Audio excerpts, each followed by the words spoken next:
Hello, I'm Richard. This is my bee yard. I see the bees are bringing in some pollen today. They're a little crowded.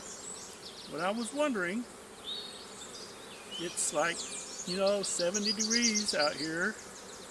Pretty active.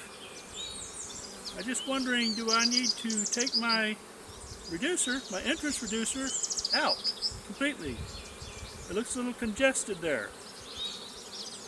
The bees have been in here for about 3 weeks from nucs. I had 5 frame nucs that I put out here, and